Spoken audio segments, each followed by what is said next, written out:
Dandelion, you're a joy to my eyes.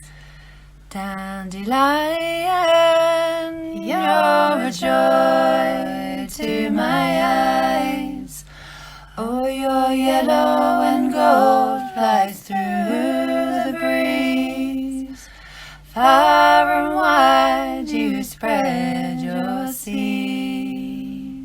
From the mundane to the magic, and the humble to the harmonious, I'm now ready to share with the world the medicine that has inspired me to release old fears and patterns and realize my full potential, finding the full spectrum of peace and excitement and everything in between, and that it's available to me right now and in each and every moment as I walk my own unique path of wonderment in the world.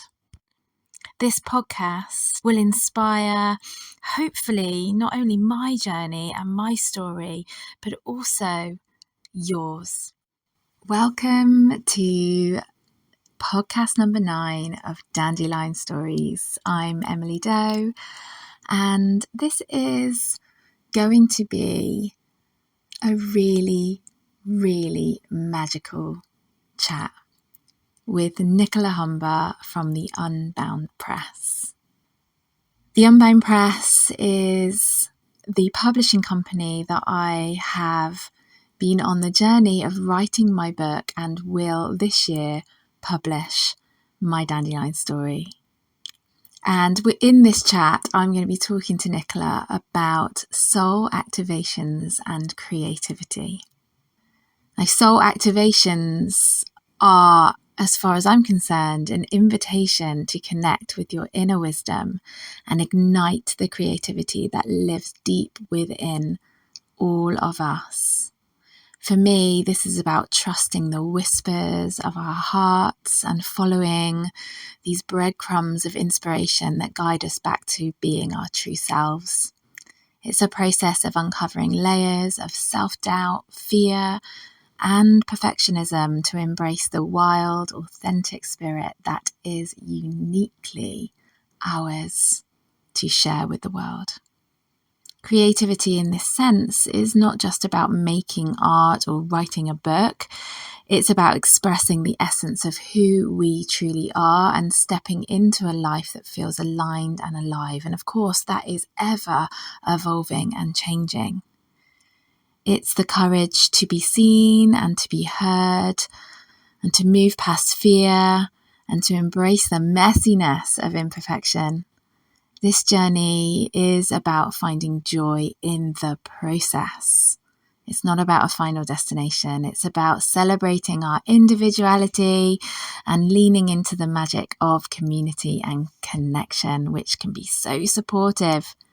Through my own experiences, particularly this past year, I've learned that when we say yes to these soul invitations, we can awaken a powerful force, a powerful voice within us. And this force allows us to trust ourselves more deeply, to take risks, and to create a life that reflects the beauty and brilliance of our inner world. So welcome, Nicola. I'm really, really excited for this chat today.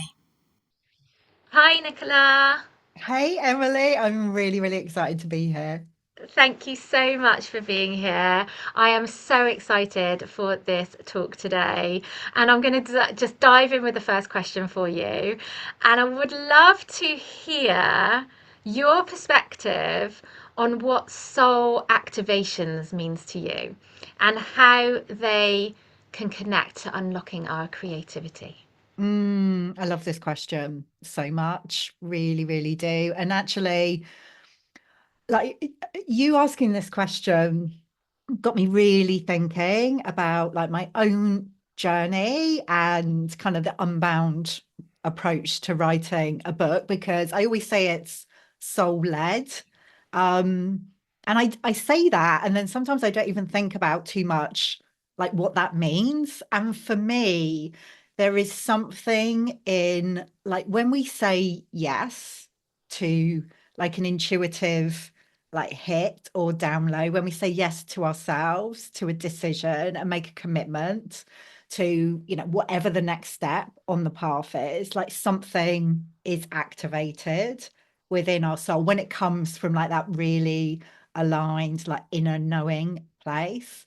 And I think the power of that is when we say, and when the biggest activations can happen actually, are when we say yes to something when we're not entirely sure like how it's going to unfold. Like you say yes, I'll use the example of writing a book because obviously, that's my work, but and that's been, a big part of my own experience. But we say yes to writing the book or creating the thing or, doing whatever we feel called to do before we know exactly what it's going to look like. That is when the biggest activation happens, the biggest soul activation.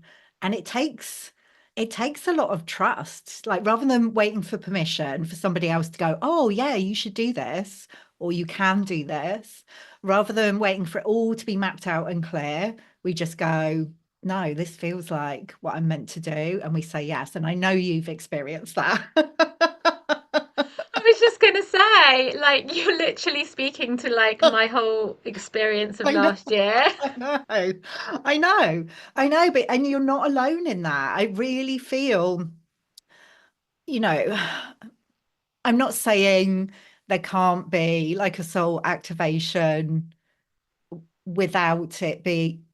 I'm not saying it will always be unclear, like, and there may be like little drops of clarity, but I honestly feel like when there's something big that's wanting to come through and we are being called towards like the next evolution of who we're here to be, so often it starts with like being in the unknown, like sitting in the unknown and just trusting. I guess that's, it's that leap of faith thing, isn't it?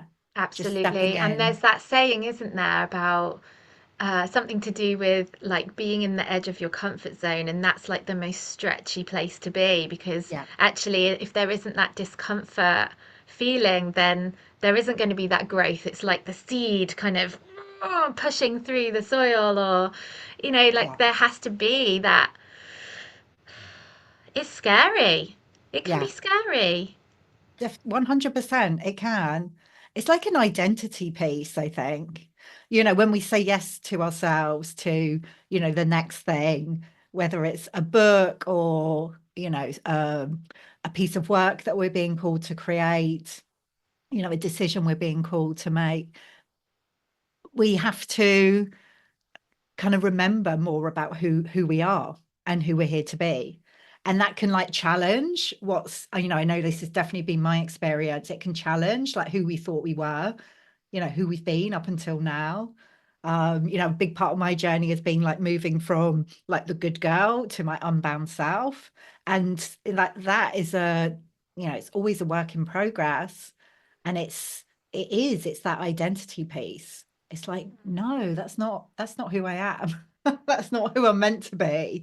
And that's continual, isn't it? It's Yeah, continual. And that's what I was going to say. Like that whole, like, it's scary. It's also super exciting. And there's like yeah, these push-pull kind of elements going on within yourself all of the time where you're like, no, this is who I'm here to be, and this is right. And yeah, and so often we then have this kind of layering of like expectation and societal pressure and all the like, but what is so and so going to think of me? And then it's like, but no, yeah, but exactly. yes, but no. And it's like, And it's sticking with it, in those moments when you're questioning or others are questioning you, like that is the challenge.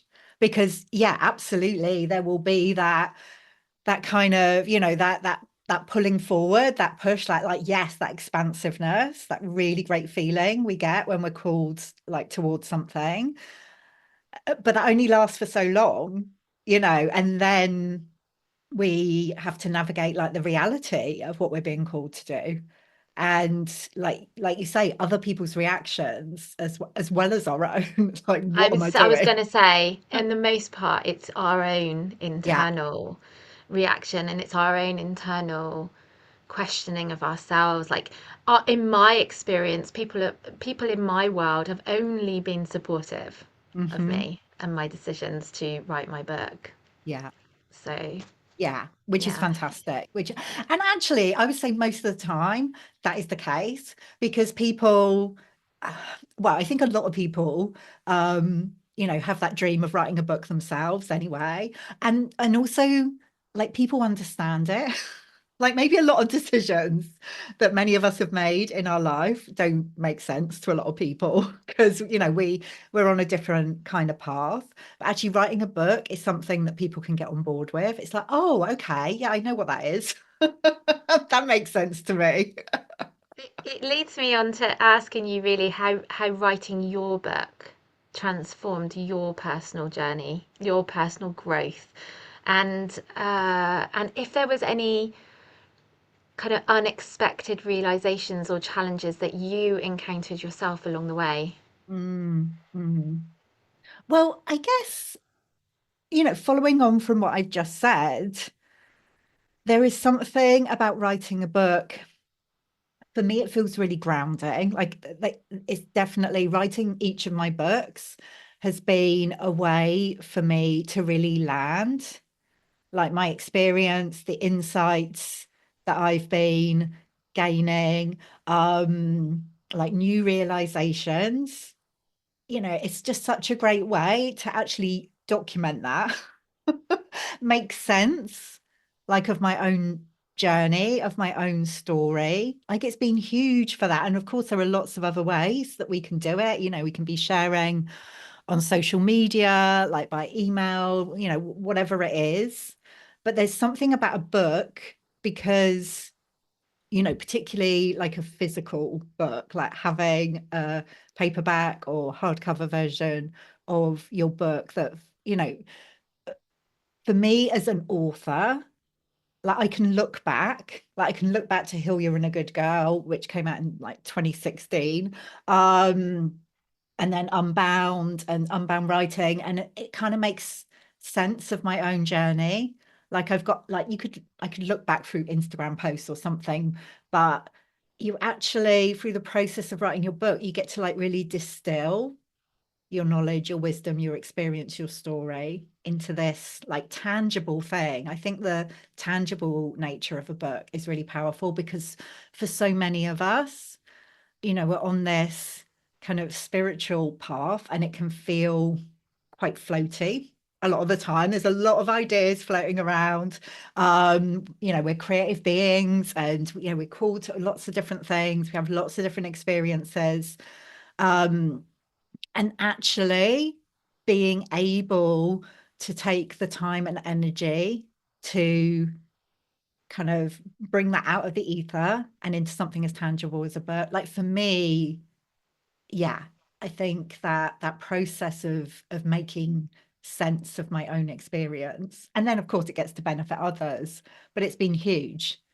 And it's really kind of supportive for me, even now, like to come back to my books, each one of them, and just, it depends. I feel called to different ones at different times and just go, oh yeah, like that's who I am. Like that's the journey I've been on.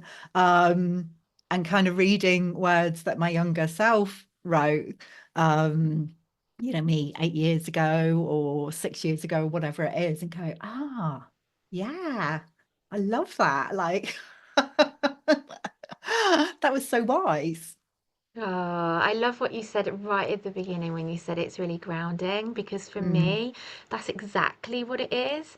It's like so much of what we do in our lives can be very cerebral. It's very kind yeah, of like you say, up in the head. yeah, And writing my book now, it really invites me to come back into my body on so many different occasions, levels. Like it gets me out in nature so much more yeah, than I did before. I've given myself that real permission slip to just kind of like go on long walks every day. It's like, yeah, this is what my life is like now. This is me now, and it's like, this is what we should all be doing anyway. yeah, But it's like, I forgot. I forgot. And it's really given me that opportunity to come home to myself in a different way to what any other experience has ever done for me.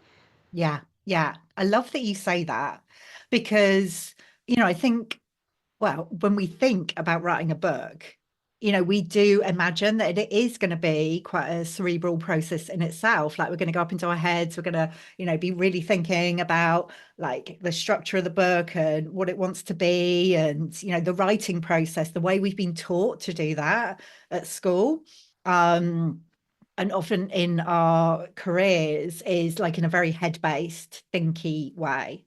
And certainly the way I approach it and the way you're experiencing it as well, Emily, is really to drop into the wisdom, like the knowing of our body, and like allow our books to show us a different way.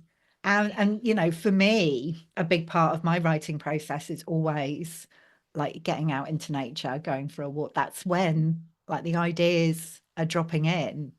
And we, as human beings, of course, are storytellers way Yeah, before the schools were invented.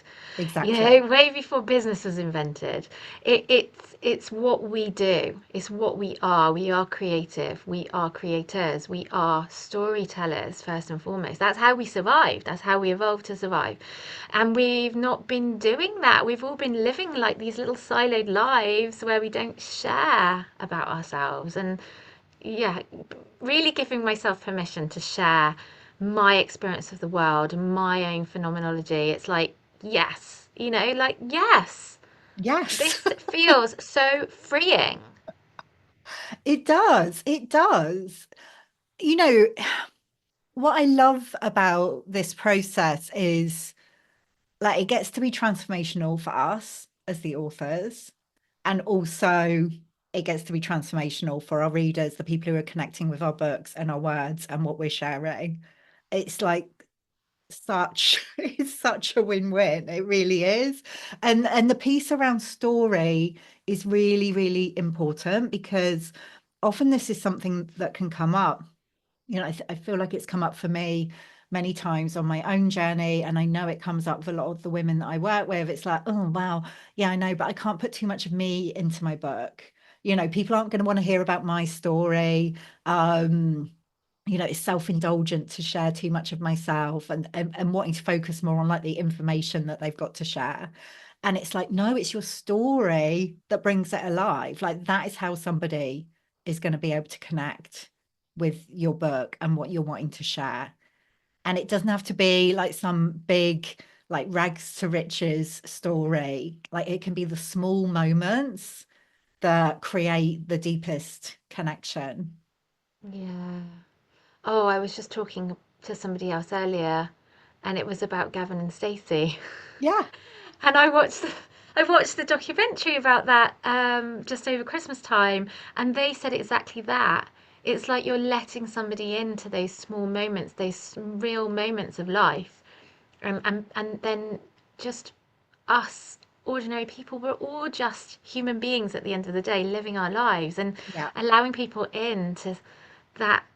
It's vulnerable, but it's Mhm. so open to connection and love, and yeah, I love that. I love that I love that I've overcome that fear of sharing myself Mhm. in that way. Yeah. Yeah. And I And love it that so many other women are doing that as well. totally, totally. Like the word that's coming through as you're speaking there is like intimacy. Like it's really intimate. It's kind of more intimate to share some like those little moments, because those are the ones that we can feel, oh no, but that's not really significant enough, particularly when it comes to writing a book. But it's like, no, those are such special moments and opportunities to connect that can Mm, almost feel more vulnerable to share like the smaller everyday moments. yeah, yeah. So thinking a little bit about the many other women that you've helped through their own creative processes, what are some of the most powerful transformations you've witnessed, and what role does your community or people having community to share with play in that? I think, that there are lots of different examples of transformations that have happened. with the Unbound Press authors and women in the Unbound writing community. Um, I started the first kind of writing group back in 2018, before even the Unbound Press was formed. So, and some of the writers have been in the space since then. So there's been a huge amount of transformation.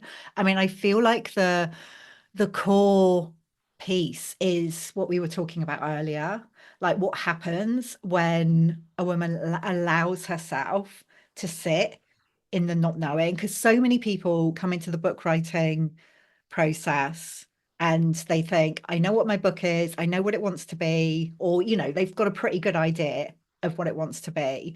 And the biggest transformations I've seen are when somebody comes into the process, um, and they do it from this place of calling, and they think, oh, okay, I know what my book is going to be. And then, because they allow themselves to really trust and sit with the not knowing when they're in those times, and stay in community, this is where community is really important. Because if you're trying to do it on your own, the times when you are kind of not knowing what's next with your book, or not entirely clear what it wants to be, are the times when it's easy just to go, oh no, this is not meant for me. When I've seen women sit with that, and I've had women who've like almost written like an entire book. I'm thinking of one in particular, Mariah Hope.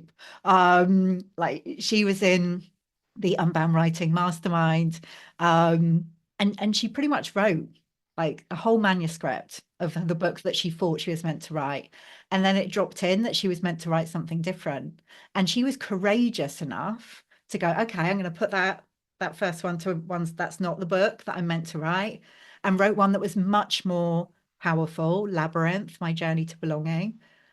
Like, for me, that is just, it's heroic. That is so, and and the transformation that unfolded in her life, like through that process of like being brave enough to go, like to scrap what she'd, all this book that she'd put all this time and energy in, and to go, no, this is the one that wants to come. And it's just taken her on such a journey since. I love that. I love that It's so much. And the reason why I love that is because when I started writing my book, I think I've probably easily wrote somewhere in the region of 40,000 words, which are not going to make it into my book. yeah, yeah. Like, and it's only at this stage now that I realize when I go through it that I needed to write those words in order to get to where I am. Totally. Like nothing is ever wasted. And thank you for sharing that, because I think people need to hear it. It's really powerful for people to hear that, because we can get to that point where we judge ourselves for thinking, no, but I've written all these words, so I should be like shoehorning them into my book. Otherwise that's been a waste of time and energy. And it's like, no, like every word you write is taking you to where you need to be. um you know in a way, yes, those words aren't directly making their way into your book, but they are part of it because they're part of your process. The Mm. same with, that example I just gave about Mariah. Yeah, okay, she didn't end up publishing that book that she thought she was going to, but that cleared the way for what really wanted to come through. Yeah. So it's so I powerful. I've spoken about it here before on this podcast about how, for me, this whole journey of transformation, of getting to the point of Dandelion Stories and my Dandelion story, and all of that started with me stepping courageously into circle with other women. And Yeah. that was through singing. That was through singing mamas, and it Mm. was through sharing my voice really vulnerably for the first time in a really long time. And I wrote a song to share with everybody. And I'm just thinking about the lyrics of that now, and I'm not going to share them right now, but it was about my confusion, essentially. It was about my confusion over trying so hard to like let this part of myself out into the world and not really knowing quite how to do it. Hmm. And it was only once I had the support of those other women around me that I was realizing like I'm not alone in this. Hmm. We're all figuring it out, Yeah. and we're all so supportive of each other, and we can all just like take all that love and strength from each other. And then when I joined with the Unbound Press, obviously, I've already spoken again about how I was like, my body was just like physically pulled, and I'm like, okay, now I know. I know I need to be here. And that being in circle, it is the thing that it is the thing that keeps you going, that gives you permission, that gives you inspiration, support, love, understanding. And it's like, I can imagine if I didn't have that around me, I probably would have, like you say, abandoned ship Yeah. on my Yeah. book. Yeah, exactly. Exactly. It's what keeps us, it keeps us in connection, like with ourselves, with our book, with our process. Um, as you were speaking there, it's almost like we don't know who we really are until we're in connection, until we're in circle. Like for me, that has been huge. Whether, whether I'm holding space for a circle or part of a circle, well, even when I'm holding space, I'm part of the, it's like, but yeah, I've learned so much about myself in the work because, people through witnessing, through like the reflections that happen when we come together. And I think that, that's been like for me, that is such a powerful part of the book writing journey. I know, like when we come together, whether it's for an unbound writing session or like a coaching call, whatever it is, like the insights that get sparked off as different people share, like so often, this, Emily, like someone will mention something on a call and then someone else will be like, oh yeah, that's coming through for me too. Like there's always like different themes that are bubbling up in the circle, in the community, and knowing that it's like, oh okay, yeah, I'm not alone. Like other people are feeling this way. We're not meant to do it on our own. Like, I know that in my bones. It's a really gentle way, I think, of being seen and heard. It's a really gentle way of overcoming that fear of being Yeah. seen and heard. Because essentially, when you write a book and you put yourself out there like that, that is really what the Yeah. biggest fear is. It's like, Yeah. oh my goodness, I'm going to let people in on some secrets. Like I am literally going to let people in on things that I've never told anyone before. Yeah. And it's big. And so that was kind of going to be my next question to you, because you must come up against that quite a lot. You must witness that quite a lot in people when they are maybe struggling to overcome some of those fears around being seen, being heard, perfectionism, and it might be holding them back a little bit. Certainly with people who haven't maybe said yes yet to Mhm. joining the circle, joining the community, writing their book. And so how do you help guide others to overcome those obstacles? Bear in mind, we've just probably mentioned a lot of that already, but how do you see people kind of overcoming that fear of embracing their authentic selves? Mm. For me, and this has been a massive personal realization, it's kind of recognizing like, you literally cannot get it wrong. You can't get being you wrong. Like whatever, like if you open your mouth and something comes out, like that's what's meant to come out. If you're writing words, like those are the words that you're meant to write.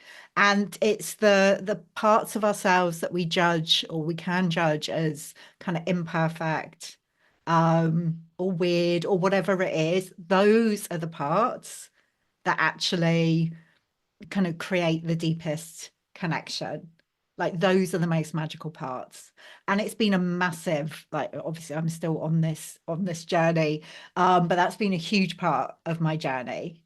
Really, recognizing it's the times when I feel like I've got it wrong a bit or I've been a bit clumsy. I used to have this huge thing around, oh, well, I'm not like when I speak, I'm just not clear, why can't I be clearer?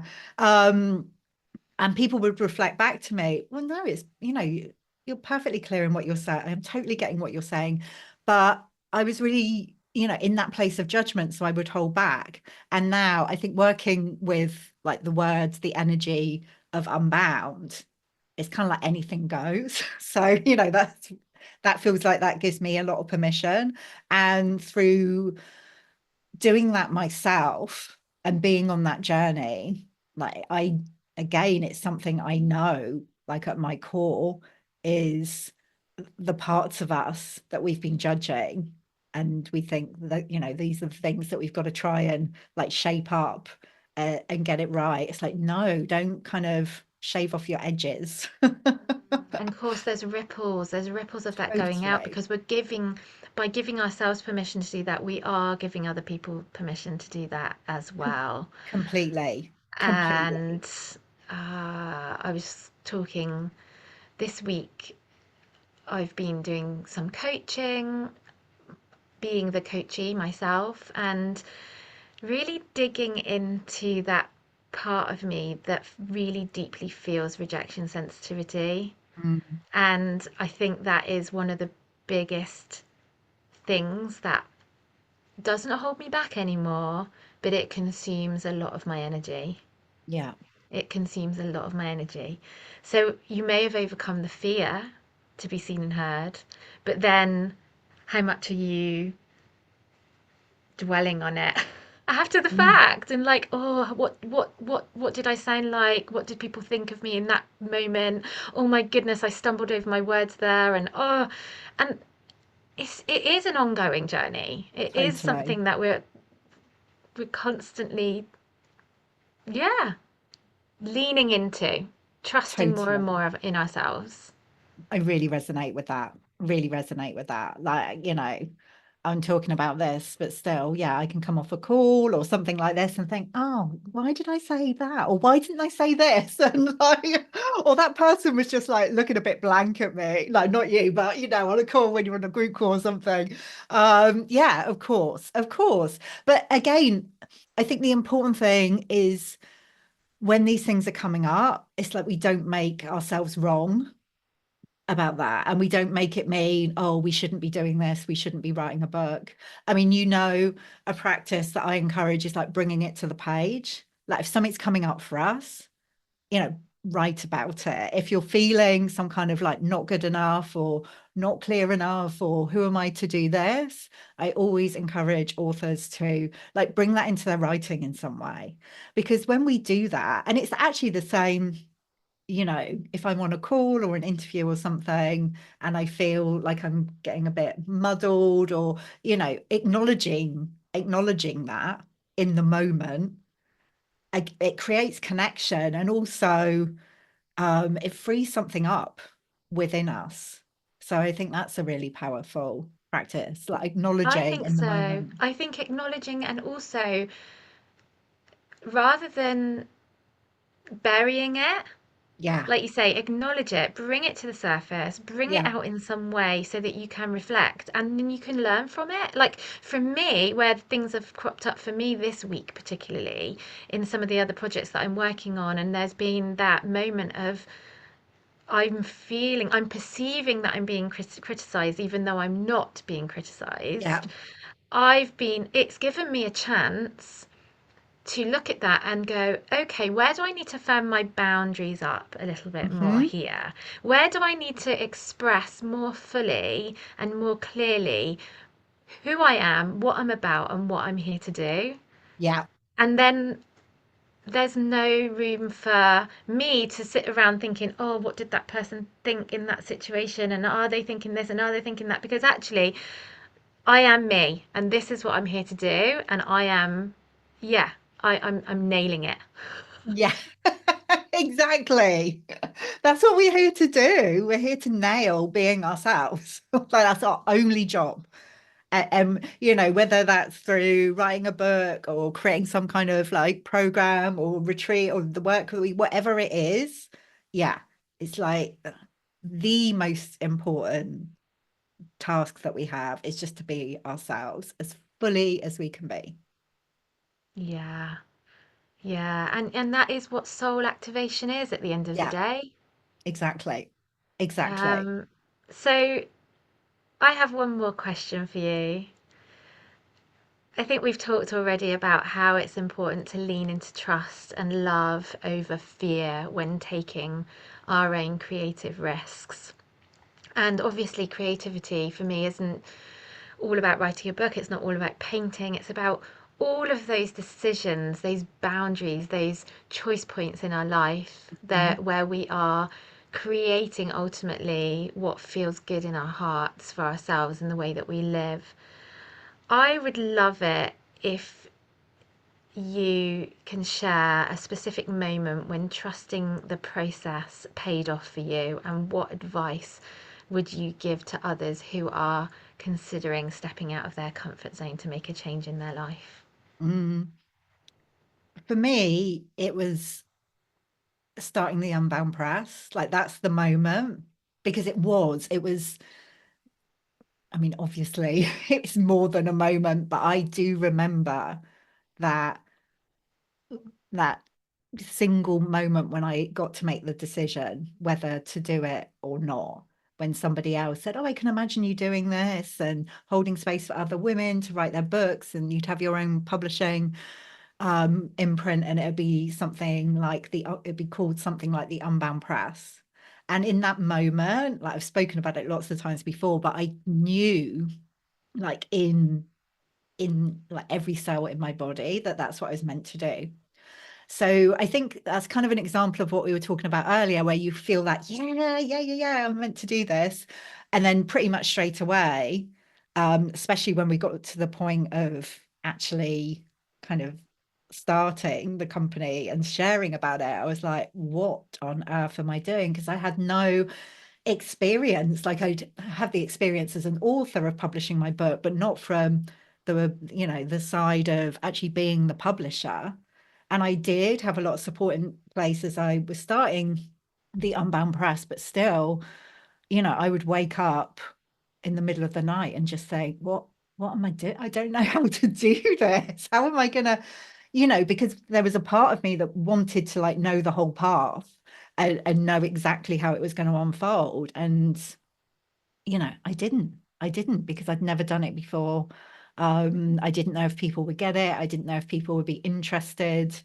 And like just trusting that feeling that yes, this is what I'm meant to do.